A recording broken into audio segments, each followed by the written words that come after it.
ini. Puji syukur kita panjatkan kehadirat Allah. Pada siang hari ini kita bisa melaksanakan kegiatan sesuai agenda yang dijadwalkan.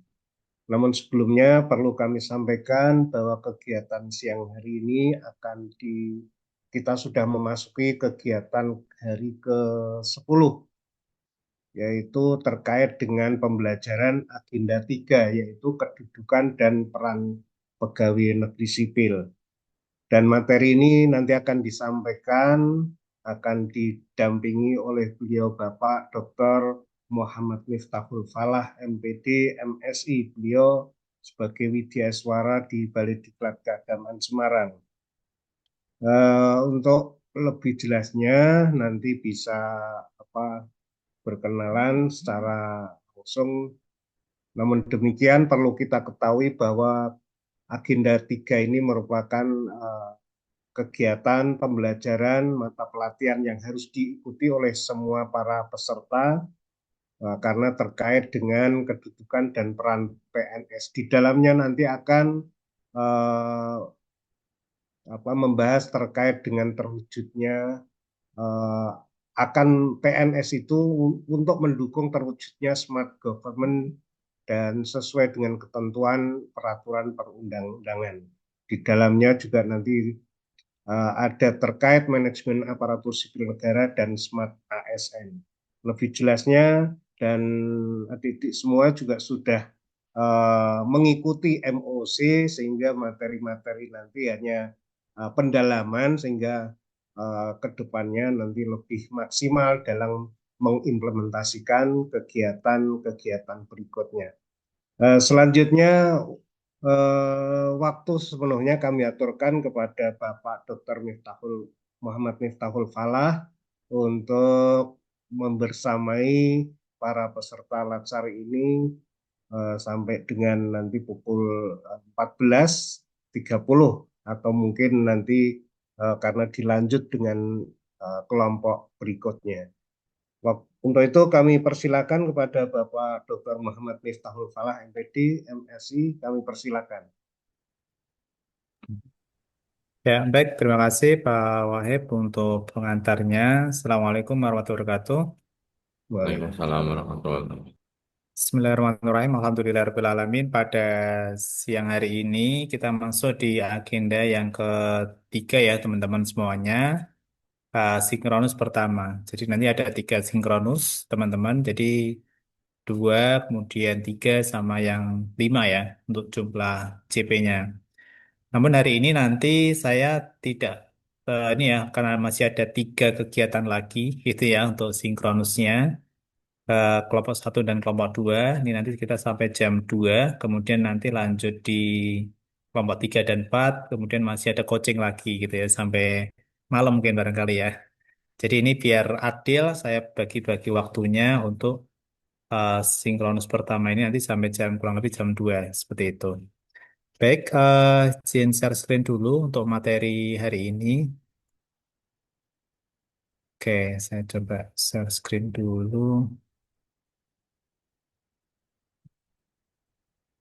Udah terlihat ya, teman-teman? Udah, Pak. Ya, baik. Agenda yang ketiga ini sebenarnya satu paket ya untuk agenda-agenda yang lain. Agenda 1, 2, kemudian yang ketiga, dan yang keempat tadi adalah habituasi. Ini menjadi satu paket yang tidak terpisahkan sebenarnya. Baik, sebelumnya saya akan perkenalan dulu ya. Dulu saya sebagai seorang guru, barangkali di kelompok ini banyak juga yang backgroundnya uh, jabatan guru juga ya. Dan 2018 sebagai Widyaswara di BDK Semarang, kemudian background pendidikan S1 sampai S3 di bidang sains ya, IPA, terutama di fisika seperti itu di UNES sama di ITS Surabaya. Kemudian organisasi eh, bidang pengembangan profesi sumber daya manusia PPII itu Persatuan Pendidik IPA ya Indonesia, wilayah Jawa Tengah, kemudian bidang data IT dan aset serta sekretaris di DPP APFI seperti itu. Itu perkenalan singkat. Kemudian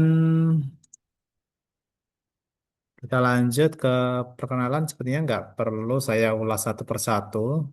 Kalau saya lihat rata-rata ada yang backgroundnya sebagai seorang guru gitu ya, jabatannya sangat bervariatif untuk kelompok 62 ini, kelompok-kelompok kloter terakhir gitu ya. Kayaknya kalau kita lihat ini kelompoknya banyak banget gitu kan. 62 ini kelompok-kelompok yang sudah mendekati kloter akhir itu ya. Sapu jagat. Iya, di akhir. Sehingga sangat Sobat. bervariatif. Iya, bukan nasabah ya. Tapi memang kelompoknya jatahnya di akhir gitu. Memang rezekinya di akhir. Cukup bervariatif, ada yang jadi penghulu gitu ya. Kemudian ada yang dari Prakom, ya Bu Apik Bekti ya dari Prakom. Kemudian tadi Pak Bahrun ya yang tadi yang memimpin doa. Penghulu ya, ada tiga, ada banyak penghulu. Kemudian ada yang backgroundnya dosen juga dari UIN Kudus ya sekarang ya. Nah, kebetulan saya juga asli Kudus juga ya. KTP-nya juga masih Kudus juga ya. Dekat dengan UIN Kudus lah kalau asli rumahnya di sana. Pak Laksamana Rajendra ya. Nggih, Pak, Pak. nggih di sana. Cuman sepertinya tidak asli Kudus Pak ya, kalau dari namanya. Aslinya Jepara, Pak. Oh, Jepara. Oke. Iya. Jadi dekat pesisir, maka namanya Laksamana gitu ya Pak. Iya, Pak. Oke, kemudian Pak Zaman juga dari Grobogan ya. Iya, Ada Pak. Prakom, kemudian Pak Abdul Najah Penghulu. Jadi cukup bervariatif untuk kelompok satu dan kelompok dua gitu. Tidak perlu kenalan satu persatu ya, biar nanti waktunya lebih efisien. Oke. Nah, sesuai dengan struktur kurikulum yang ada, agenda 1 sampai 4 ini menjadi satu paket yang tidak terpisahkan. Kalau kita ibaratkan teman-teman semuanya, agenda 1, 2 ini sebagai ruh ya, ruh dari eh, apa namanya tubuh kita. Jadi ruhnya adalah di agenda 1 dan agenda 2 karakter ya, kemudian sikap perilaku bela negara. Nah, agenda yang ketiga ini fokusnya di kacamata ya, kacamata kita, kepala. Jadi kepala kacamata ini adalah pada agenda yang ketiga. Agenda ketiga ini nanti ada dua topik besar yang akan kita ulas. Yang pertama adalah smart ASN, kemudian yang kedua adalah manajemen ASN. Kenapa saya katakan agenda ketiga ini ibaratnya sebagai mata atau ya ibaratnya sebagai mata kita. Agenda yang ketiga ini itu kita berperan, peran dari agenda ketiga ini adalah kita mampu untuk mengidentifikasi isu-isu yang ada di sekitar kita, ya. Problematika yang ada di sekitar kita itu dengan menggunakan apakah itu masuk ke topik Smart ASN yang terkait dengan teknologi, bagaimana kerja kita secara teknis selalu akrab dengan teknologi, baik itu culture-nya, kemudian keamanan data, skill kita di dalam memanfaatkan software maupun hardware. Selanjutnya adalah bagaimana kita eh, apa ya memiliki etika atau netiket ya, etika di dalam memanfaatkan teknologi. Jadi kacamata yang pertama adalah smart ASN, yang kedua adalah manajemen ASN. Bagaimana kita tahu fungsi dari peran kita ya sebagai seorang PNS, kemudian apa asas-asas yang mendasari kita di dalam melaksanakan tugas pokok fungsi kita, dan banyak hal yang nanti kita harus ketahui di sana. Jadi teman-teman bahwa environmental scanning atau melakukan identifikasi problem yang ada di sekitar kita, kacamatanya adalah agenda yang ketiga ini, yaitu smart ASN sama manajemen ASN. Itu ya teman-teman ya. Kemudian habituasi yang nanti teman-teman akan mengaktualisasikan di tempat kerja masing-masing. Ini seperti langkah kaki kita, ya, sebagai kendaraan kita. Bagaimana kita mengimplementasikan hal-hal yang sifatnya konseptual, baik itu agenda 1, teman-teman juga sudah tahu agenda 2 tentang nilai-nilai dasar berakhlak ya, kemudian smart ASN dan manajemen ASN, teman-teman nanti secara teoritik kan sudah dipahami ya, agenda 1, 2, 3. teman-teman nanti bisa implementasikan langsung di lapangan. Ya, lapangan dalam hal ini adalah di tempat kerja masing-masing. Ya, nah, apa yang dilakukan teman-teman semuanya? Yang dilakukan adalah menyelesaikan problem, salah satu problem isu yang dipilih, baik itu dari sudut pandang smart ASN maupun sudut pandang manajemen ASN. Jadi, sederhananya adalah kita menyelesaikan isu yang terpilih sekaligus kita menginternalisasikan nilai-nilai dasar berakhlak, ya.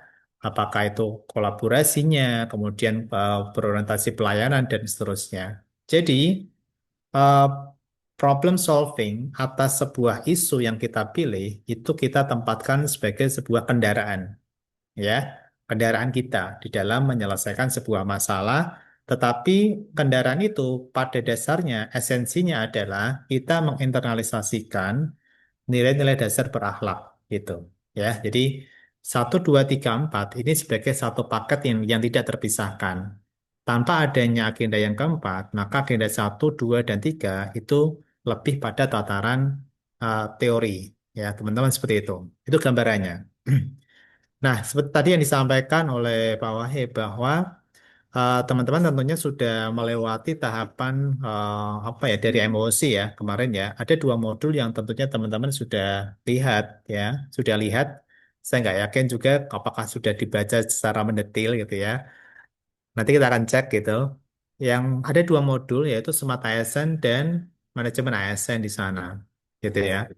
Kemasan dari pembelajaran ini adalah flip training, teman-teman. Jadi flip training itu teman-teman sebagai orang dewasa gitu, sebagai orang dewasa tentunya lebih proaktif di dalam apa ya, menggali atau membaca sumber-sumber primernya dulu. Jadi lebih banyak membaca dulu secara konseptual. Artinya nanti di kelas secara sinkronus ini tidak lagi kita bicara hal-hal yang sifatnya konseptual, tetapi lebih pada pendalaman saja. Nah, nanti saya akan jelasikan beberapa apa namanya problem yang nanti teman-teman bisa kita coba diskusikan menurut perspektif masing-masing seperti itu. Itu namanya adalah flip training. Di secara asinkronus teman-teman mempelajari secara mandiri, ketika sinkronus kita sama-sama mendalami ya, dengan perspektif yang berbeda-beda satu dengan yang lain seperti itu. Oke, ada 2 topik besar yang tadi sudah saya sampaikan. Yang pertama adalah manajemen ASN, ya, di sini. Kemudian yang kedua adalah smart ASN, oke ya. Nah, sasaran dari Latsar CPNS ini tentunya teman-teman sudah pahami ya, bahwa di sini eh, pegawai negeri sipil profesional yang berkarakter berlandaskan pada core value dan seterusnya, dan sebagai apa? Tugas dan jabatan sebagai seorang PNS yang pertama adalah apa fungsinya? Sebagai pelaksana kebijakan publik. Em, Artinya apa? Artinya yang kita jalani, yang kita lakukan sesuai dengan tusi masing-masing dari teman-teman semuanya harus inline dengan kebijakan eh, apa namanya, secara nasional ya, dari pusat misalkan. Contoh misalkan teman-teman sebagai seorang apa namanya, guru misalkan. Kebijakan secara nasional, teman-teman melihat ya ada beberapa poin penting. Pertama, misalkan tentang apa namanya, kurikulum merdeka misalkan, gitu ya, kurikulum merdeka. Maka di saat kurikulum merdeka dulu ya, pada saat kurikulum merdeka, sekarang sudah ada apa lagi, pembelajaran mendalam. Tentunya apa yang kita lakukan implementasi di kelas, tentu kita bisa implementasikan ya sesuai dengan kebijakan dari pusat ya. Kita memberikan pelayanan kepada siswa dengan pendekatan pembelajaran mendalam dan seterusnya. Termasuk teman-teman dari penyuluh misalkan, bagaimana kebijakan tentang moderasi beragama dulu ya, maka harus inline apa yang kita sampaikan sesuai dengan nilai-nilai moderasi beragama dan seterusnya. Jadi sederhananya adalah pelaksana kebijakan publik harus inline dengan kebijakan-kebijakan secara yang di atas kita. Ya, itu adalah inline antara kebijakan secara skala nasional dengan apa yang kita lakukan. Kemudian pelayan publik itu artinya apa? Artinya kita memiliki standar yang tinggi terhadap pelayanan ya, pelayanan publik. Misalkan teman-teman sebagai seorang guru, maka teman-teman memiliki standar yang tinggi.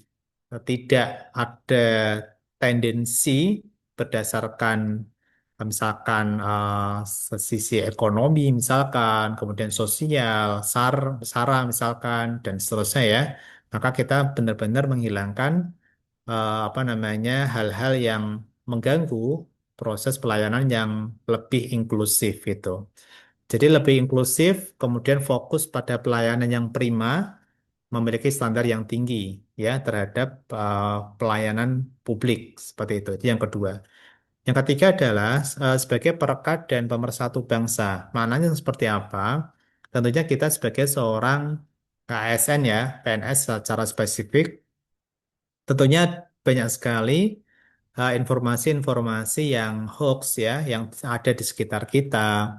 Kemudian potensi kita juga, apalagi teman-teman kan Gen Z juga ya, ada yang Gen Z juga, mudah untuk menyebarkan informasi. Nah, perlunya kita menyaring gitu ya sebelum kita share ya ke publik dan seterusnya. Jadi benar-benar isu-isu yang berpotensi memecah persatuan bangsa, kemudian memberikan dampak konflik dan seterusnya, tentunya benar-benar kita filter. Apalagi teman-teman sekarang menjadi seorang uh, CPNS gitu ya, masih calon gitu ya. Artinya benar-benar harus peka terhadap isu-isu yang ada, kemudian tidak mudah terpancing, uh, apa namanya menyadari bahwa dunia ini tidak sekedar hanya dunia fisik, ada dunia virtual yang sekarang sangat apa sensitif gitu ya.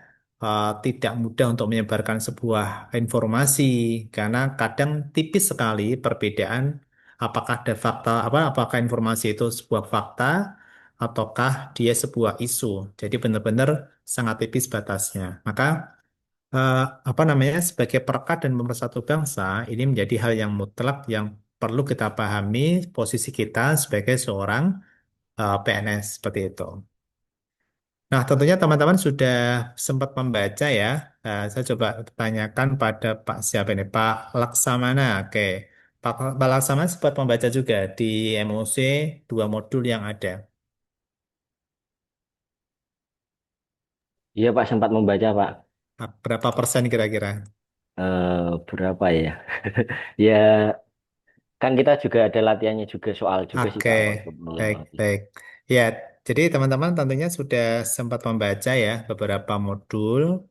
Ini saya ingatkan aja sih, modul yang Smart ASN yang ini teman-teman pernah mengunduh ya, yang dari LAN. Kemudian yang kedua adalah modul manajemen ASN. Nah, ini dua modul yang teman-teman bisa ulas kembali gitu ya, nggak harus dibaca total ya.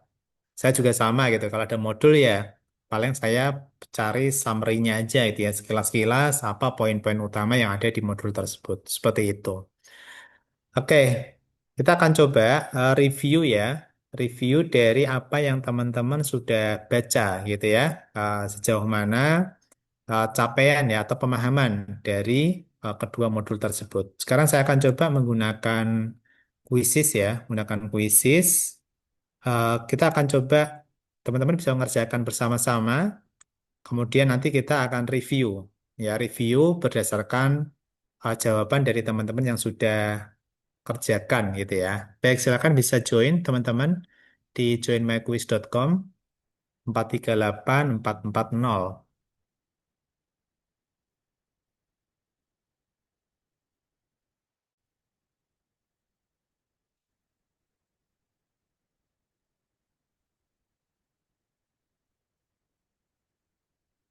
Oke, silakan.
Oke, baik, kita mulai ya. Mungkin waktunya sekitar berapa menit ya? 5 menit aja ya. Oke, 1, 2, 3.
Oke, cukup ya.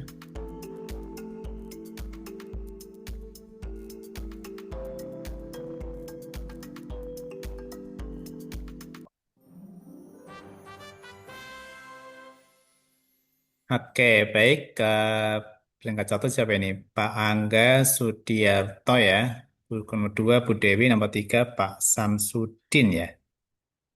Pak Samsudin Imron. Oke, luar biasa. Kasih applause buat teman-teman yang sudah berhasil. Oke, kita akan coba review ya, teman-teman. Review dari setiap soal. Sekaligus kita akan apa cek pemahaman dari teman-teman juga. Di sini nomor satu, 81% akurasinya. Literasi digital diarahkan pada apa ini? Bertanggung jawab. Ya, benar. Jadi, teman-teman, eh, pada Smart ASN, eh, penekanannya tidak sekadar pada penguasaan hardware maupun software ya, atau tools digital, melainkan bagaimana kita memiliki tanggung jawab terkait dengan penggunaan teknologi-teknologi digital. Nah, ya, seperti itu. Contoh misalkan kita menggunakan AI ya, yang terkini kan AI gitu kan. Kita tidak sekedar tahu tools AI, kemudian menggunakan AI itu untuk pekerjaan kita, tetapi kita punya eh, apa ya, rasa tanggung jawab memverifikasi data yang disajikan oleh AI, kemudian kita juga tidak sembarangan gitu ya di dalam apa namanya mempublikasikan data-data pribadi dari apa namanya masyarakat yang tentunya kan teman-teman punya data nanti ya yang diperoleh dan kita tidak sekedar mudah untuk mempublikasikannya gitu. Jadi salah satunya seperti itu. Karena kadang kan kita menggunakan AI, data-data pribadi dari apa namanya di kantor ya atau di satuan kerja masing-masing kita mudah untuk melakukan mempublish data-data itu di secara apa namanya di publik ya padahal data-data itu adalah data-data yang sangat krusial gitu. Jadi yang pertama adalah bertanggung jawab ya. Kemudian yang kedua kita cek Undang-Undang ASN mencoba meletakkan beberapa perubahan dasar dalam manajemen sumber daya manusia yaitu ya human resource management. Apa maksudnya? Maksudnya adalah bahwa sumber daya manusia itu ditempatkan sebagai sebuah aset yang eh, berpotensi berkembang pada masa mendatang gitu. Tidak lagi kita eh, asetnya adalah benda atau mesin gitu ya, tetapi aset atau sumber daya manusia ini adalah apa ya? Manusia gitu ya. Manusia yang berpotensi akan terus berkembang di masa mendatang. Contohnya misalkan teman-teman ini kan sebagai seorang CPNS ya, maka di awal ada latihan dasar, kemudian nanti di masa mendatang teman-teman juga akan ada fasilitasi Bangkom ya, pengembangan kompetensi, misalkan melalui apa seminar ataupun pelatihan-pelatihan, kemudian nanti juga ada apa namanya kegiatan-kegiatan pengembangan diri ya banyak sekali teman-teman ya yang nanti teman-teman akan ikuti apa namanya selama menjalani karir ya sebagai seorang PNS seperti itu. Jadi itulah yang kita sebut sebagai human resource management ya. Jadi ada potensi pengembangan di masa mendatang. Kemudian dalam pendekatan di mana senioritas dan kepangkatan bukan lagi menjadi acuan dalam pengembangan ASN. Nah, ini namanya adalah Open Career System. Kenapa? Karena di dalam pengisian sebuah jabatan promosi, ya, di sini eh, terbuka, tidak lagi melihat pada senioritas ya dan kepangkatan, tetapi melihat pada kapabilitas, kemudian kualifikasi dan seterusnya. Jadi teman-teman nantinya eh, bisa jadi teman-teman ini menjadi seorang CPNS. Bisa jadi nanti selama 5 atau 10 tahun ke depan, setiap orang memiliki kecepatan di dalam meraih karir yang berbeda satu dengan yang lain gitu. Tergantung pada kualifikasi, kinerja, ya, tidak lagi melihat pada senioritas dan kepangkatan seseorang gitu teman-teman. Jadi itulah yang kita sebut sebagai open career system. Empat kompetensi kecuali ya benar ya digital etik. Ya, bukan digital etnik ya. Jadi ini hanya salah ketik tetapi menipu gitu ya. Digital etik yang benar ya, bukan digital etnik. Selanjutnya, kesadaran kebajikan, integritas, dan tanggung jawab adalah kemampuan yang dimiliki dalam ya digital etik, etika bermedia digital. Selanjutnya adalah warga negara yang diangkat oleh pejabat dalam jangka waktu tertentu, namanya adalah P3K. Ya, sebagai seorang ASN, ada dua ya teman-teman, sebagai seorang PNS ataupun P3K, seperti itu. Jadi ada jangka waktu tertentu ya dalam rangka melaksanakan tugas pemerintahan. Kemudian terkait dengan merit system, benar ya, sudah teman-teman sudah pahami banyak yang sudah benar yaitu kualifikasi, kompetensi dan kinerja gitu. Kemudian kemampuan individu dalam mengetahui, memahami dan menggunakan perangkat keras dan piranti lunak kita sebut sebagai digital skill atau cakap bermedia digital gitu ya. Pengelolaan ASN secara komprehensif diatur dalam ketentuan, ya, yang terbaru teman-teman ya, Undang-Undang Nomor 20 Tahun 2023, ya, gitu ya. Ini yang terbaru teman-teman ya. Kenapa kok ada yang terbaru 2023, yang dulu 2014, untuk mengakomodir P3K, ya. Jadi sekarang kan sangat bervariatif ya. Ada PNS, kemudian ada juga P3K. Dan itu diakomodir ketentuan-ketentuannya di Undang-Undang Nomor 20 Tahun 2023. Jadi, agenda yang ketiga ini memang lebih banyak mengkaji isi dari Undang-Undang Nomor 20 Tahun 2023 nantinya. Kemudian, kemampuan mengakses, mengelola, memahami, mengintegrasi, mengkomunikasikan literasi digital ya, konseptual. Kemudian kegagapan dalam mengoperasikan teknologi kita sebut sebagai digital, ciri dari digital imigran. Maksudnya seperti apa? Barangkali di tempat kerja teman-teman kan banyak sekali ya orang-orang yang generasi senior gitu kan, lahir dulu tidak akrab dengan teknologi, tetapi sekarang kinerjanya selalu dihadapkan dengan teknologi yang sangat masif gitu. Jadi ada transisi sebelum sama setelah gitu ya. Maka tuntutan-tuntutan penggunaan teknologi yang sangat masif, sedangkan sumber daya atau skillnya apa namanya tidak lahir pada saat teknologi itu sangat masif, ya itulah yang kita sebut sebagai digital imigran. Seperti itu, ya. Tetapi teman-teman rata-rata Gen Z lahir saja sudah akrab dengan teknologi. Barangkali dulu sudah mengenal ada HP poliponik gitu ya, ada pager ataupun yang lain, sudah akrab dengan teknologi. Dan sekarang teman-teman tentunya mudah ya untuk memanfaatkan piranti-piranti teknologi yang terbaru ya, maka ini kita sebut sebagai digital native ya, termasuk anak-anak kita ya barangkali yang sudah punya anak gitu ya, masih SD saja kelas 3 kelas 4 mereka sudah akrab dengan teknologi, sudah bisa main Roblox misalkan, kemudian bisa membuka YouTube, bisa bermain membuat konten, maka mereka sudah akrab dengan teknologi. Jadi penggunaan teknologi itu tidak sesuatu yang susah karena mereka memang sudah akrab. Inilah yang kita sebut sebagai digital native, ya, seperti itu. Di tempat kerja teman-teman, tentunya kan masih ada dua segmen ya, yaitu adalah digital imigran, satunya adalah digital native. Apa apa ada kekurangan dan kelemahan ada kekurangan dan kelebihan masing-masing gitu ya. Digital native kadang mengalami ketergantungan teknologi gitu ya. Mungkin teman-teman akrab ya, yang semula teman-teman harus memikirkan sesuatu, ada sebuah tuntutan pekerjaan, benar-benar mengeluarkan sumber daya dari diri kita sendiri. Sekarang sudah ada AI gitu ya. Kita ngetikkan apa, langsung keluar, kita pasrah gitu. Jadi ada apa ya ketergantungan AI gitu ya. Misalkan salah satunya itu. Tapi generasi-generasi digital imigran lebih pada mengedepankan apa ya skill secara mandiri gitu ya, secara mandiri.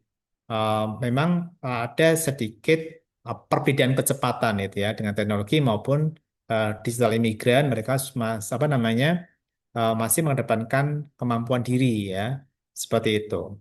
Itu kekuatannya ya, kekuatannya apa? Lebih bekerjanya tentunya eh, punya pengalaman yang panjang, kemudian kita tidak ada ketergantungan terkait dengan teknologi, kemudian lebih bijak di dalam mengelola sebuah pekerjaan dan seterusnya. Jadi memang ada plus minusnya ya, apakah itu digital native ataukah digital imigran. Kemudian aktivitas membagikan data personal ke dunia maya dalam bentuk konten negatif namanya adalah doxing ya. Tentunya ini data personal harus hati-hati. Kemudian menggunakan profil personal palsu pada social network service yang bertujuan untuk melakukan kecurangan namanya adalah catfishing ya. Ya sekali ya, profil-profil palsu yang ada di media sosial. Kadang kembar gitu ya. Tapi salah satu fungsinya adalah untuk melakukan kecurangan. Itu adalah catfishing.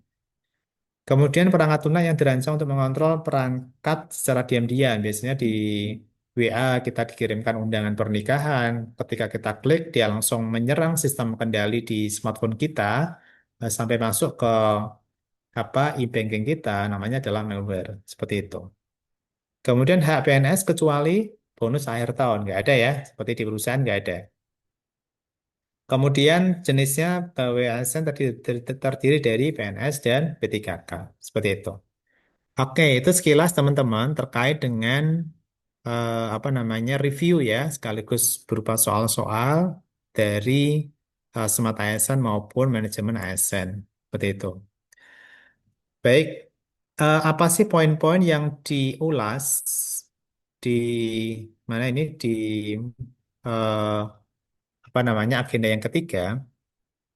Agenda yang ketiga ini tentunya teman-teman saya coba buka sekilas ya, review sekilas juga. Ini poin-poinnya yang ada di modul, nanti teman-teman bisa ulas kembali ya.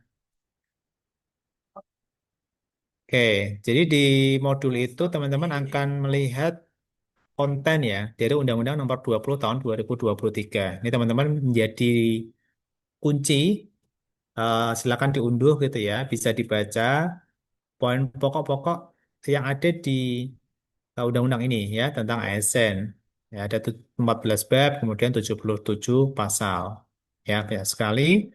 Kemudian di sana juga ada asas manajemen ASN, kepastian hukum, profesionalitas, proporsionalitas, dan seterusnya. Banyak sekali di sana. Nanti bisa dicek. Kemudian tadi juga sudah saya ulas tentang fungsi dari ASN di sini ya, sebagai pelaksana kebijakan publik, kemudian pelayan publik, sampai perekat dan pemersatu bangsa. Kemudian di sana juga diulas tentang jabatan, mulai dari jabatan manajerial sampai jabatan non manajerial. Ya, kalau teman-teman rata-rata ini berada pada apa? Jabatan apa kira-kira? Jabatan fungsi fungsional Fungsional. ya, sebagai seorang guru, penyuluh, penghulu, dosen, gitu kan? Ini sebagai seorang prakom juga, sebagai jabatan non manajerial ya, sebagai jabatan fungsional seperti itu. Manajerial banyak sekali di sini ada gradasinya, tingkat-tingkatannya. Ada yang misalkan eh, apa namanya Kasubag, kemudian ada yang eh, Kanwil dan seterusnya. Ini adalah masuk ke jabatan manajerial seperti itu. Oke, kemudian ini ada hak dan kewajiban. Ya, haknya tentunya teman-teman pasti hafal ya. Dapat penghasilan, kemudian tunjangan, jaminan sosial, misalkan teman-teman BPJS ya, salah satu jaminan kesehatan misalkan, kemudian pengembangan diri, bantuan hukum, dan seterusnya. Jadi banyak sekali teman-teman hak yang nanti teman-teman akan peroleh. Tapi jangan lupa untuk memenuhi kewajiban gitu ya. Kemudian bagaimana dengan Smart ASN? Pada Smart ASN, poin pentingnya di sini teman-teman. Ya, kalau di modul teman-teman akan melihat kuncinya. Pertama adalah digital skill, tadi ya, keterampilan menggunakan piranti hardware software, culture, budaya. Budaya yang dulu teman-teman biasa menggunakan membayar cash, sekarang sudah terbiasa menggunakan kris ya, menggunakan GoPay misalkan. Jadi cashless rata-rata. Nah, culture, budaya-budaya sekarang sudah sangat berubah. Bagaimana eh, digital, apa namanya, penggunaan-penggunaan piranti digital itu sudah akrab dengan kehidupan kita gitu. Dulu kita email harus buka laptop, buka PC. Sekarang sudah ada notifikasi di smartphone. Jadi proses perpindahan informasi itu sangat-sangat cepat. Etika, digital etik, kemudian digital safety. Tadi yang sudah saya ulas, seperti itu. Nah, tadi yang sempat saya sampaikan di depan, ini sebenarnya kunci dari agenda yang ketiga. Jadi, agenda yang ketiga yang warna merah ini, dia berperan di dalam apa? Mengidentifikasi isu. Contoh misalkan kita bicara Smart ASN. Barangkali misalkan di mana ya? Di penghulu ya, tadi penghulu misalkan di kepenghuluan kan kadang data-data pernikahan, catatan pernikahan itu eh, yang sebelum adanya SIMKAH, misalkan di 2000 berapa itu? Saya lupa ya, 2015 atau 2000 berapa yang sebelum itu tentunya kan banyak data-data yang masih fisik gitu kan. Masih fisik, kemudian menumpuk di KUA masing-masing tanpa terkategorisasi dengan baik. Nah, maka teman-teman ini bisa kita lihat sebagai apa? Sebagai salah satu permasalahan dari sudut pandang Smart ASN misalkan. Oh, Smart ASN ini sudut pandangnya apa? Perlunya digitalisasi arsip misalkan. Arsip-arsip yang ada di arsip dokumen-dokumen catatan ya pernikahan yang ada di KUA sebelum adanya SIMKAH misalkan. Nah, seperti itu contohnya teman-teman ya, melihat problem yang ada di tempat kerja dengan sudut pandang Smart ASN. Contoh lagi misalkan, teman-teman melihat bahwa informasi layanan yang ada di kampus misalkan ya, di kampus, di UIN Kudus misalkan, oh ini masih belum diberdayakan media sosial gitu ya, kemudian pusat data informasi dari dosen yang ada di website fakultas misalkan. Oh, ini kita lihat problem dari apa? Problem dari Smart ASN. Kenapa? Terkait dengan pemanfaatan teknologi misalkan. Seperti itu teman-teman ya. Jadi sudut pandang kita bisa dari Smart ASN jika itu terkait dengan pemanfaatan teknologi digital ya, baik itu dari kerangka digital skill, apakah culture, apakah etik, ataukah safety, seperti itu. Kemudian kalau terkait dengan manajemen ASN, contohnya apa? Tentang asas kedisiplinan dari seorang PNS. Misalkan presensi. Oh, presensi ini kadang nih di tempat kerja teman-teman ada yang nitip ya, nitip presensi. Nah, ini menjadi salah satu apa? Salah satu permasalahan kedisiplinan, integritas. Maka ini permasalahan dari sudut pandang apa? Dari sudut pandang manajemen ASN gitu. Jadi identifikasi isu kita bisa melihat dari apa manajemen ASN atau smart ASN. Berikut fakta dan data yang harus disediakan. Itu teman-teman ya, warna merah. Termasuk teman-teman, pencarian gagasan kreatif itu juga merujuk pada apa? Manajemen ASN dan apa dan smart ASN juga. Misalkan tadi ketika arsip belum terkategorisasi dengan baik, maka solusinya adalah kita mendigitalisasi gitu. Ketika presensi banyak yang misalkan tidak hadir tepat waktu dan seterusnya, maka kita bisa memberikan apa? Memberikan solusi ya, solusi bagaimana menangani apa namanya presensi yang tidak disiplin ya, kehadiran dari seorang pegawai seperti itu. Itu teman-teman alur bagaimana teman-teman itu menyelesaikan rancangan aktualisasi. Itulah posisi atau peran dari agenda yang ketiga gitu. Baik, sekarang kita akan masuk di apa ya sebuah problem seperti ini. Saya akan coba putar videonya. Nanti teman-teman bisa simak. Videonya sudah kelihatan belum ini? Sudah ya. Baik, sekarang saya akan coba putar. Sebentar, ada iklan dulu. Video ini nanti teman-teman bisa coba review apa yang dilihat. Sudah dengar suaranya? Suara udah dengar ya? Masih kecil, Pak. Masih Nah, kecil, masih Pak. kecil. Oke, masih kecil. Saya besarkan. Oke, silakan disimak dulu.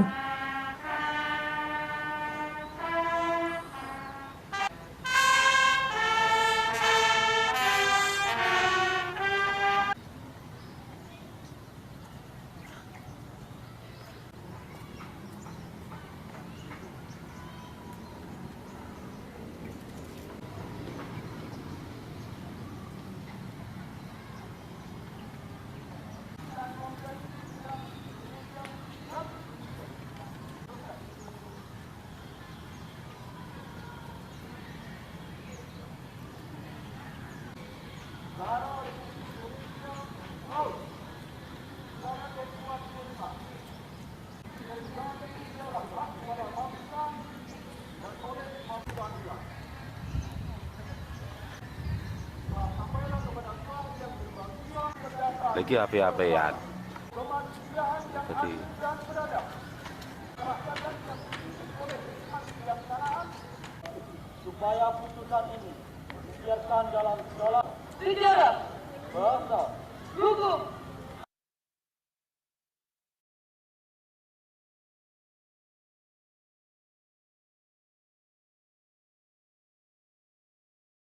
Ya, sekarang teman-teman, berdasarkan video tersebut, teman-teman coba memberikan apa ya perspektif masing-masing dengan menggunakan Padlet ya, teman-teman.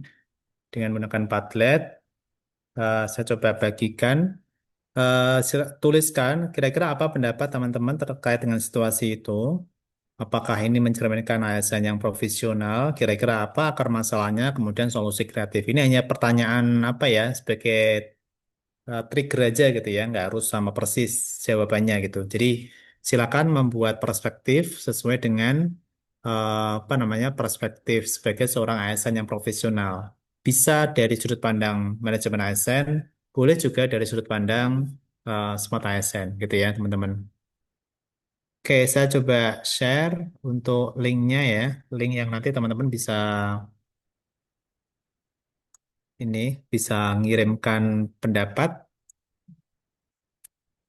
Oke, silakan bisa diklik untuk menuliskan eh, dari video tersebut. Kira-kira komentarnya apa? Apa pendapat teman-teman terkait dengan situasi itu? Kemudian solusi kreatifnya seperti apa? Ya, silakan. Secara singkat aja. Oke, silakan diklik linknya. Sudah saya bagikan di ruang chat ya. Jangan lupa dikasih nama ya, teman-teman, biar tahu.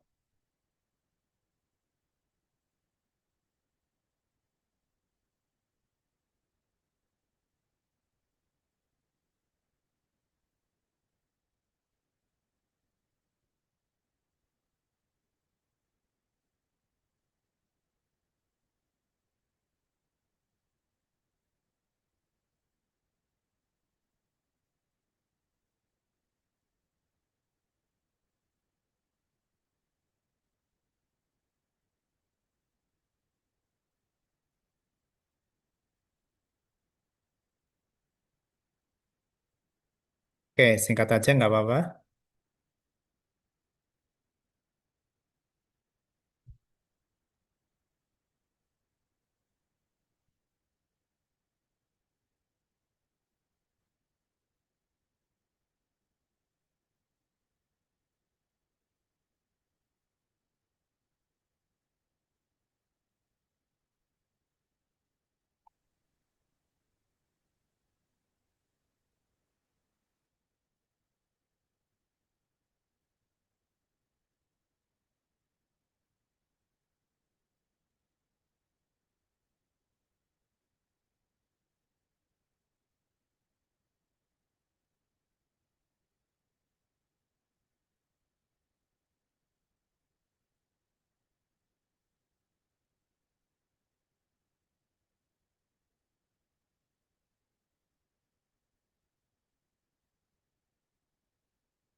Oke, silakan. Singkat aja. Tidak perlu pakai ChatGPT ya, singkat aja. Kira-kira menurut teman-teman seperti apa gitu. Oke, kita lihat yang pertama ini apa? Asprilla ya. Silakan bisa open mic ini. Bu atau Pak ini? Asprilla. Pak, A ya. ya, Oke, silakan bisa open mic. Gimana, ya, Bu? ya. Saya jelas kalau memang untuk apa ya, mengikuti upacara memang terkadang membosankan dan panas seperti itu ya. Tapi kita sebagai ASN tetap harus mengikutinya dengan tertib, taat aturan dan mendengarkan apa yang disampaikan oleh pembina upacara seperti itu, meskipun dalam keadaan bosan atau ngantuk sejam. Dan kalau memang misalnya ngantuk berat bisa izin ke mungkin ke toilet sebentar, kamar kecil sebentar, kemudian kembali lagi ke baris negara.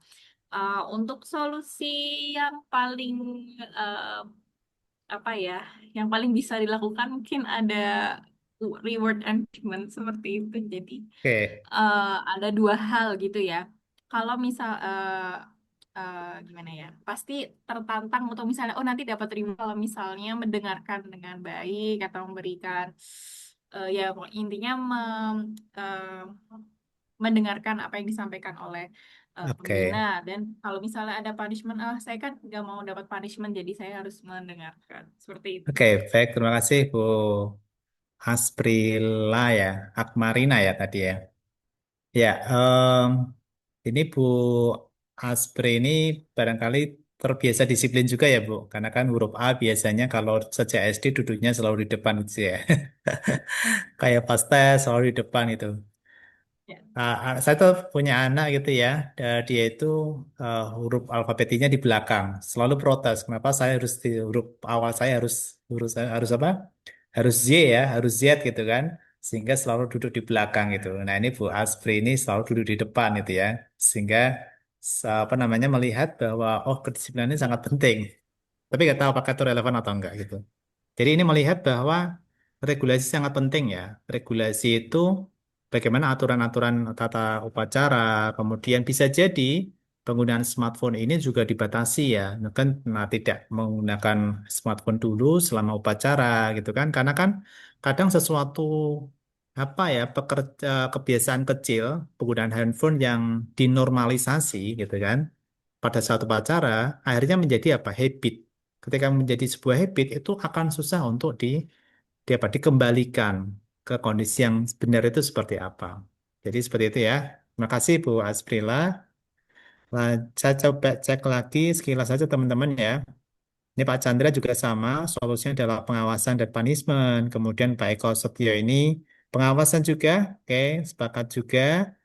Bu Dewi Asri ini melihat pada introspeksi diri ya, menerapkan prinsip hak yang penting dimanapun dan kapanpun. Oke, dari diri kita sendiri juga gitu. Kemudian ini ada juga gagasan coaching, reward punishment juga sama ya. Tadi yang disampaikan Bu Asprila juga. Kemudian Pak Husnul Lutfi melihat pada apa pelatihan bela negara. Oke. Kemudian ini juga tentang apa penghargaan bagi yang disiplin kampanye upacara tanpa smartphone. Jadi penting teman-teman, seperti selain role model dari pimpinan, juga penting untuk apa menyepakati peraturan-peraturan yang ada. Tidak sekedar sepakat ya, tetapi mentaati lebih dari itu. Ya, itu menjadi hal yang penting. Apalagi ini ya dilakukan di depan siswa, ya. Kita tidak sekedar sebagai peserta upacara, melainkan sebagai apa? Sebagai role model gitu. Oke, terima kasih semuanya. Sudah bagus ya di sini tentang penggunaan HP, kemudian penghargaan sanksi. Ada yang keras juga ya, teguran keras. Oke. Kemudian sungguh-sungguh di dalam pelatihan bela negara, PBB, dan lain-lain. Kemudian ini Pak Angga yang terakhir adalah dilarang ya membuka HP. Oke, baik. Terima kasih untuk saran-sarannya. Nah, inilah yang kita sebut sebagai identifikasi isu, teman-teman. Teman-teman melihat isu yang ada di sekitar teman-teman dari sudut pandang sebagai seorang ASN yang profesional. Nah, nantinya teman-teman, pada penugasan yang sinkronus asinkronus yang pertama, nanti teman-teman diminta seperti ini. Jadi, nanti ini kan ada dua kelompok ya, kelompok satu dan kelompok dua. Setiap kelompok nanti dibagi dua, grup A dan grup B. Kelompok 2 juga sama, grup A dan grup B. Gitu ya. Grup A dan grup B. Jadi totalnya per kelompoknya adalah 5 orang ya rata-rata. Nah, nanti grup A ini mencari 3 isu. Isu ini bisa berasal dari tempat kerja masing-masing. Jangan baper ya Mbak, orangnya kayak gitu semua. Oke, sebentar. Ini Pak Satrio. Oh, maaf. Oke, yang kedua adalah Smart ASN minimal 4 isu. Ya, 4 isu. Ngambil dari unit kerja masing-masing. Nanti bagi-bagi aja. Misalkan ada 5 orang, ambil 4 isu itu dari si A, si B, si C, si D gitu ya. Beda-beda nggak apa-apa. Nah, Nanti grup B tentang Smart ASN 4 isu, sedangkan manajemen ASN ada 3 isu. Silakan ini bisa dikerjakan. Ini untuk kebutuhan apa? eh, akan dikaji pada sinkronus yang kedua nanti. Ya, silakan nanti dikerjakan. Ini sebagai tahap awal teman-teman merancang aktualisasi, terutama di kelompok 2 ya. Kelompok 2 nanti kayaknya saya yang jadi coachnya ya.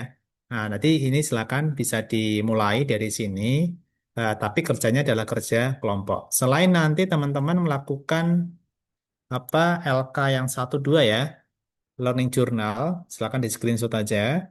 Kemudian yang kedua adalah tugas individu juga membuat video singkat 3 menit terkait dengan aku instansiku dan rencana kontribusi dalam mewujudkan smart governance ya seperti ini.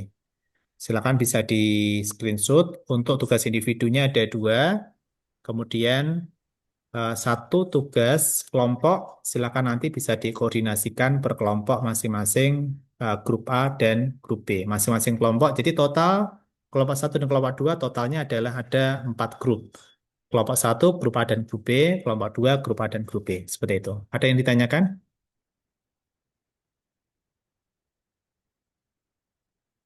Tidak ada ya? Baik, kalau tidak ada, saya rasa cukup. Ini kayaknya sudah ada kelompok 3 dan 4 yang masuk ke ruang karena jam 2. Kalau tidak ada, saya rasa cukup ya untuk kelompok 1 dan kelompok 2. Saya akan beralih ke kelompok berapa? 3 dan kelompok 4. Seperti itu. Bapak izin mau bertanya, Silakan Bu Dewi. itu tadi deadline pengumpulannya H10, maksudnya apa Oh, Pak? Mohon mau dilihat lagi Pak, mohon di share screen lagi. ya, ini kan intinya bisa dibahas besok ya. Besok kan sudah ada sinkronus yang kedua kan? Paling nggak besok lah. Besok masih bisa. Nggak harus nanti malam lah. Kalau saya nanti memberikan kelonggaran, paling nggak besok jam eh, 6 ya. Jam 6 masih bisa saya terima biar nanti pekerjaannya lebih maksimal gitu. H10 Untuk itu hari ke-10 sebenarnya. Ini kan hari ke-10. Hari ke-10. Jadi nanti paling nggak dikumpulkan besok aja nggak apa-apa. Jam itu Bu Dewi. baik yang individu maupun kelompok Pak. Ya, tiga-tiganya. Baik, terima kasih Pak. Oke, karena besok, kenapa harus besok? Besok dipaparkan. Karena besok dipaparkan secara berkelompok, bergantian ya. Seperti itu. Bapak izin bertanya, Silakan. untuk tugas kelompok yang tadi Pak, Hmm. kalau misalnya dalam satu kelompok 5 orang itu ada 2 instansi ya Pak, dari KUA Hmm. dengan dari sekolahan. Itu Hmm. apakah masing-masing peserta memberikan isu di unit terkait atau perwakilan dari satu KUA, satu dari sekolah gitu aja Pak? Bebas, perwakilan aja. Oh Kalau itu gitu. kan 3 isu ya, dipilih aja mana yang isu yang bisa diangkat, yang menarik gitu ya. Iya. Ya, bebas. Itu Makasih. sepakati aja per kelompok. Cukup, teman-teman? Kalau cukup, saya kembalikan ke Pak Wahid. Ini kelompok 3 4 sudah ada di ruang ya, sepertinya ya. Sudah Baik, 42. terima kasih pada Pak Dr. Muhammad Miftahul Falah, eh, adik-adik semua. Tadi untuk kelompok 1 dan 2 sudah jelas disampaikan materinya, kemudian juga penugasan-penugasan. Karena ini waktu sudah menunjukkan pukul 14, waktu untuk kelompok 3 dan 4, untuk itu dipersilakan untuk melaksanakan tugas sesuai dengan penugasan dari Pak Miftahul Falah. Untuk selanjutnya kami mohon untuk ini kelihatannya sudah masuk ada 1 orang mungkin yang belum masuk ini yang kelompok 4 nih. Jadi untuk kelompok 3 dan 4 kami berharap untuk semuanya bisa segera masuk mengikuti pembelajaran yang akan disampaikan oleh Bapak Dr. Muhammad Miftahul Falah. Jadi silakan yang kelompok 1 dan kelompok 2 untuk bisa keluar dari Zoom ini biar nanti fokus Pak Widyaswara, Bapak Miftahul Falak bisa konsentrasi untuk penyampaian terhadap kelompok 3 dan kelompok 4.